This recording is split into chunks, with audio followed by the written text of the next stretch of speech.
கண்டிப்பாக வர வைக்கேன்.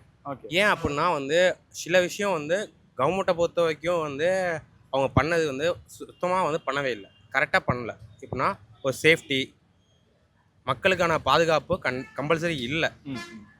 ஏன்னா எல்லா டிபார்ட்மெண்ட்டை பொறுத்த வரைக்கும் நான் சொல்லலாம். இபி, போலீஸ், எல்லா டிபார்ட்மெண்ட்டும் நான் சொல்லலாம். போலீஸை பொறுத்த வரைக்கும் அவங்க வந்து இவ்வளோ மக்கள் வருவாங்க அப்படிங்கிறது அவங்க எதிர்பார்க்கவே இல்லை. விஜய்ங்க ஒரு ஆக்டர். ஆக்டரை பொறுத்த வரைக்கும் ஆக்டர் வந்து யாருமே பார்க்க வருவாங்க. ம். பொதுமக்கள்லேருந்து இல்லை ஒரு சின்ன சின்ன குழந்தைங்கள்லேருந்து பார்க்க வருவாங்க. பார்க்க வரப்போ பார்த்தீங்கன்னா அவ்வளோ கூட்டம் வரதான் செய்யும். அப்படிக்கவங்க போலீஸை பொறுத்த வரைக்கும் அவங்க பண்ணியிருக்கணும். சரி. அந்த டிபார்ட்மெண்ட்டில் அவங்க சேஃப்டி என்ன பண்ணணுமோ, பப்ளிக்கு என்ன பண்ண வேண்டிய விஷயமோ அந்த அந்த விஷயம் பண்ணியிருக்கணும். பண்ணியிருந்தாங்கன்னா இந்த இது வந்து இன்னொன்று அந்த ஏரியா வந்து சின்ன ஏரியா. ஏரியா வந்து ரொம்ப கம்பல்சரி பார்த்தீங்கன்னா 10,000 பேர் வர வேண்டிய ஏரியாவில் 50,000 பேர் வந்தாங்க அப்படின்னா அது ரொம்ப கஷ்டமான விஷயம்.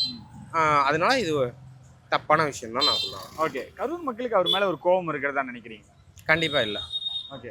கண்டிப்பாக இல்லை. இந்த விஷயத்த நான் ஏற்றுக்கவே மாட்டேன். நீங்கள் கேட்ட கேள்வி வந்து ஓகே தான். ஆனால் வந்து அவரு மேலே தப்பு நாங்கள் சொல்ல முடியாது. ஏன் அப்படின்னா அவர் வந்து ஆக்டரு.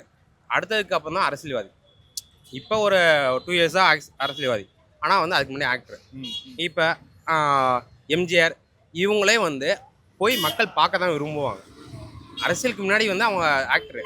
அப்படிங்கிறப்ப அவங்க பார்க்க தான் விரும்புவாங்க. அதனால வந்து அதனால தான் கூட்டம் அதிகம். இன்னொன்று சனிக்கிழமை அப்படிங்கிறப்ப எல்லாரும் ஈவினிங் வரதான் செய்வாங்க. ஏன்னா மதியம் இந்த கூட்டத்தோட ஈவினிங் இந்த கூட்டம் தான் அதிகம் அந்த ஏரியாவில்.